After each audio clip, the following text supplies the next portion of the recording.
Bonsoir et bienvenue dans notre tutoriel qui va vous présenter la configuration du service DNS sur Ubuntu Server 10.04 sur une architecture de 32 bits. Donc, nous allons effectuer nos configurations d'un environnement virtuel, ce qui fait que nous avons eu à créer une machine virtuelle dans laquelle sera installé notre serveur Ubuntu que voici, et une autre machine virtuelle qui va se comporter comme une machine cliente qui va nous permettre de tester les configurations DNS aussi, et puis notre machine physique même. Donc, il est question pour nous de mettre ces trois machines de même sur réseau. Donc, pour cela, nous avons eu à utiliser le VNet 2, c'est-à-dire qui va fonctionner en réseau privé haute, c'est-à-dire mettre en réseau. Voilà que voici VNet 2, qui va nous permettre de mettre nos machines virtuelles en réseau et notre machine physique en réseau, étant donné que une carte virtuelle est présente sur notre machine virtuelle que voici, intitulée VNet 2.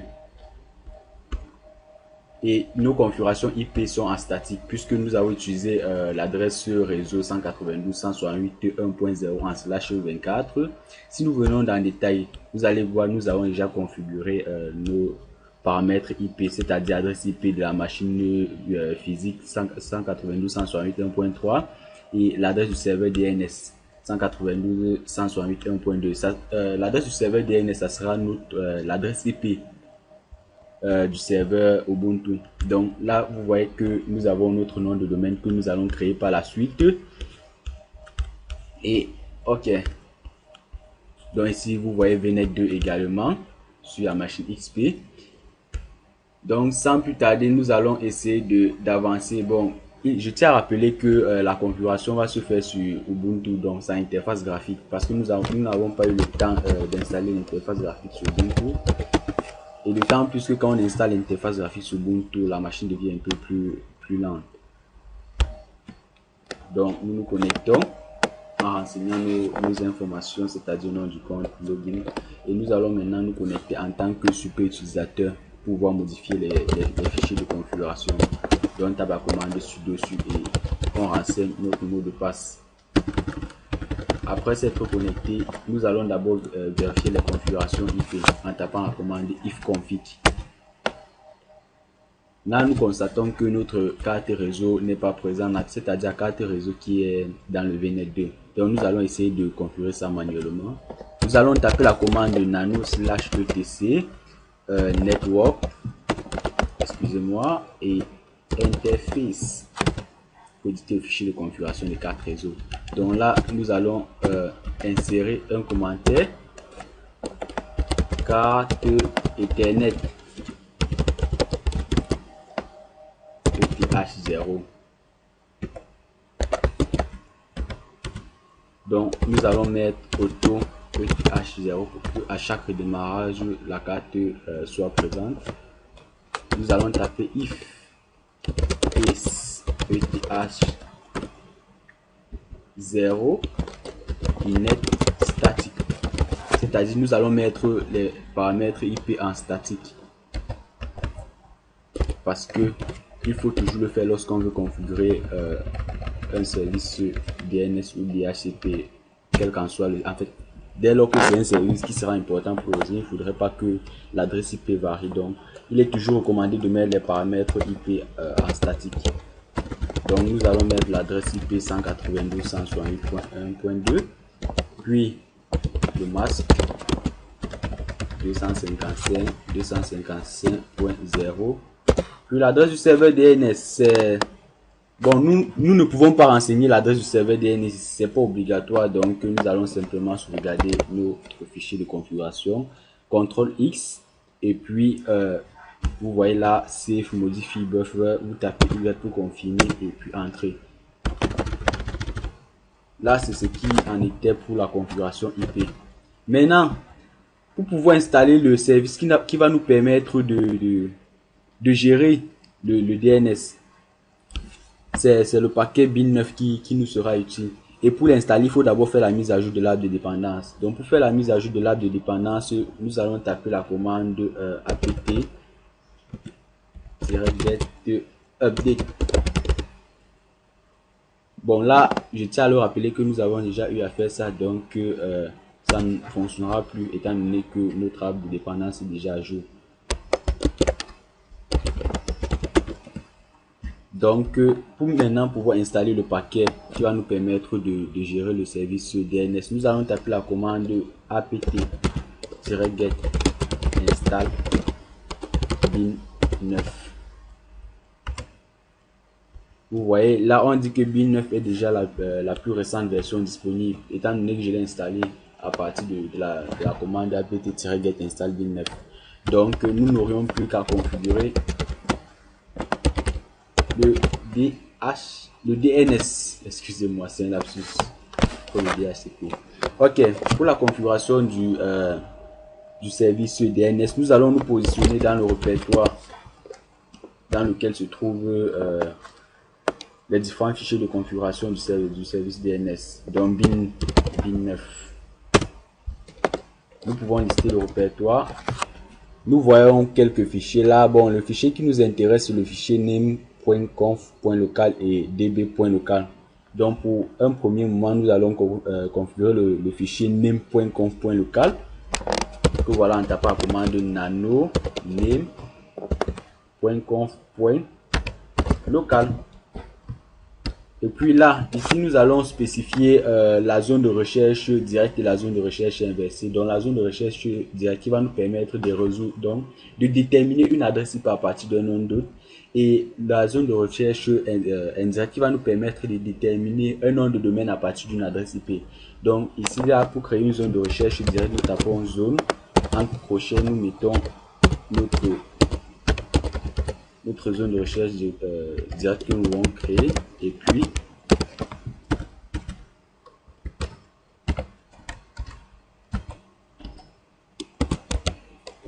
là nous spécifions que lui il est le maître de la zone, donc master, et ensuite nous allons spécifier le chemin. Nous allons spécifier le chemin où va se trouver le fichier de configuration de la zone de recherche directe. Donc myuc.com.zone, et là nous créons notre zone de recherche indirecte avec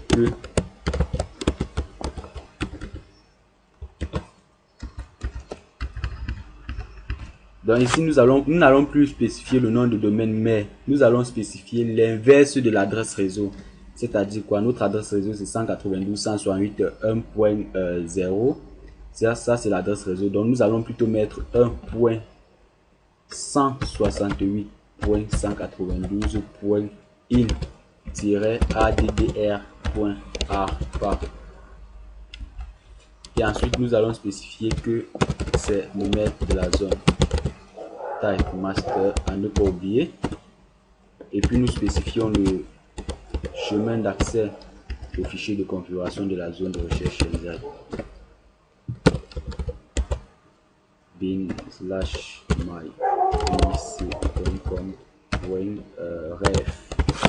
Ok, nous vérifions zone myuc, type master, file, zone 1, 2, 3. Et puis nous mettons point virgule à la fin ici.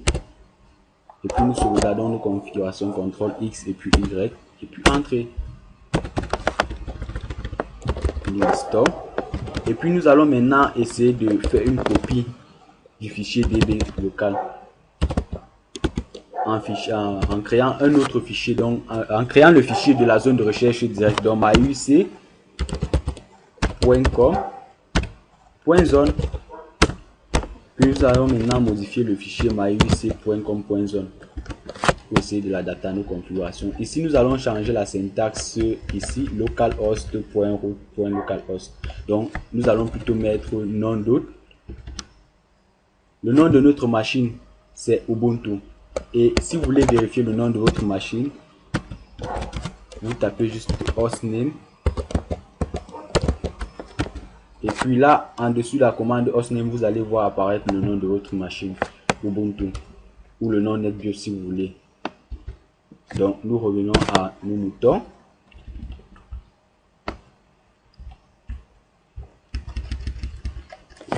Ubuntu, qui est le nom de notre machine, point le nom de notre domaine. Même chose là. Ubuntu.myuc.com.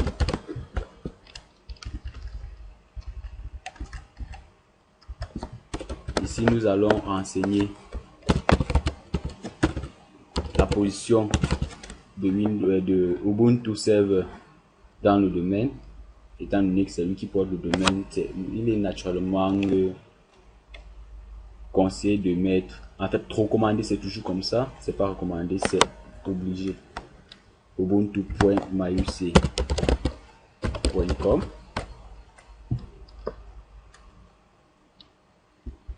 Et là, nous allons mettre l'adresse IP de notre serveur Ubuntu qui est en point 2.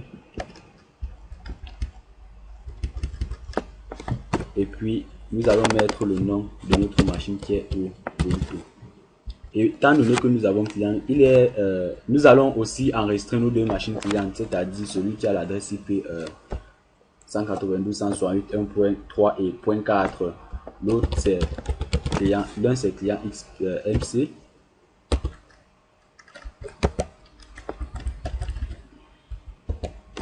Donc nous allons vérifier le nom NetBIOS de notre machine cliente Windows XP. Donc nous venons là faire un clic droit.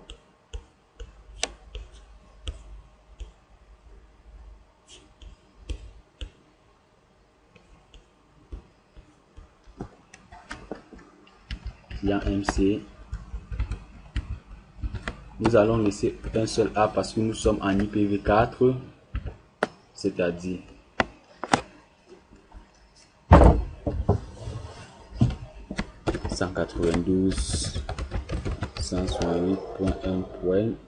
celui-là il est en point 3, en point 4 je veux dire. Et notre machine physique, voilà son nom NetBIOS. Son adresse IP c'est 192.168.1.3. Et puis nous allons maintenant créer un alias. Ici c'est plutôt signé. Et puis on renseigne encore l'adresse IP de notre serveur Ubuntu. Nous sauvegardons, CTRL X et Y et puis entrée. Maintenant nous essayons de faire une copie de la zone de recherche directe.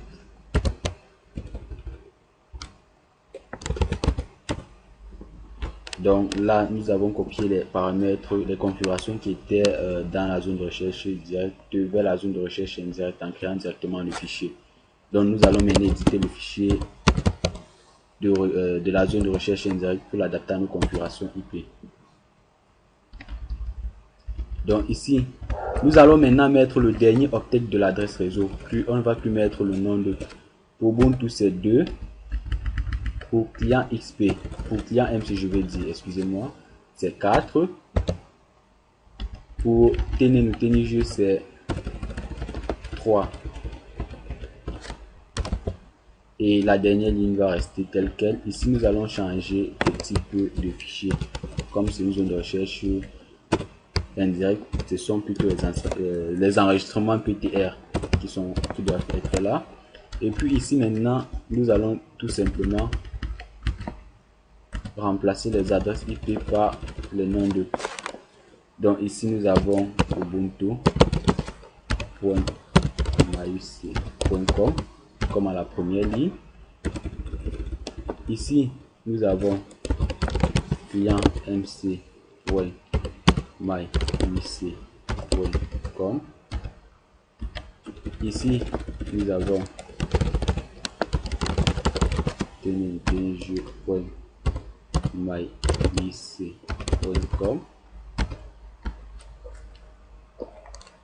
Et c'est ainsi que la configuration pour la zone de recherche indirecte a été faite. En ce qui concerne les adresses IP que nous avons attribuées, l'adresse IP que nous avons configurée au niveau d'A4 réseau, nous avons oublié d'allumer l'interface. Donc la commande pour allumer l'interface c'est up eth0.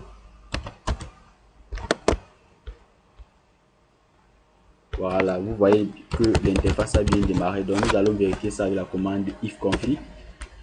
Et là, vous voyez que avant on avait juste une seule interface, c'est-à-dire une interface de loopback low. Maintenant, là, nous avons deux interfaces avec la carte réseau ETH0. Ok, ce qui est bien était, ce qui a été bien fait. Maintenant, nous allons changer le fichier de configuration resolve.conf qui permet de spécifier le nom de domaine qui va pouvoir résoudre les adresses IP en nom d'autre et inversement. Donc, nous allons taper la commande nano/etc/resolve.conf. Et puis là, nous allons mettre un petit commentaire.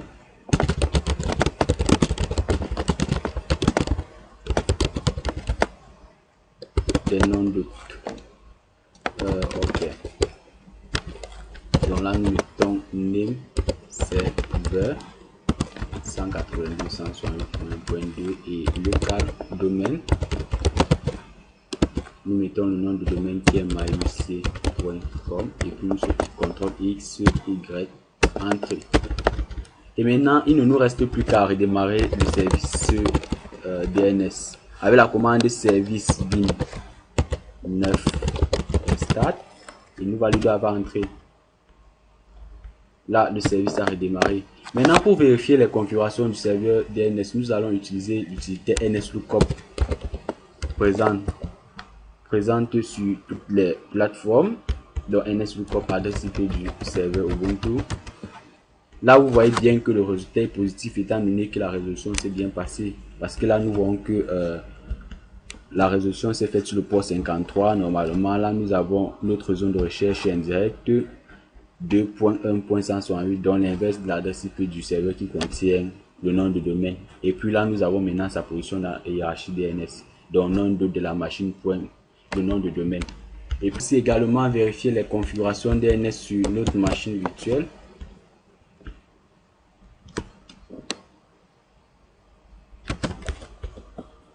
Sur notre machine physique, je vais dire cmd nslookup. Donc là, vous voyez bien que le serveur par défaut c'est ubuntu.myuc.com et là son adresse IP c'est 192.168.2. Donc si nous tapons par exemple 192.168.1.3, là vous voyez que ça nous dit bien que le serveur, le nom de la machine qui est associée à cette adresse IP c'était Nintendo. Et puis nous pouvons aussi essayer avec 192.168.1.4. Également pareil. Donc nous avons bien réussi la configuration du DNS. C'est ainsi que s'achève notre tutoriel et merci d'aimer notre vidéo. Laissez au moins un j'aime s'il vous plaît afin de nous encourager à sortir d'autres tutoriels à l'avenir. Merci beaucoup.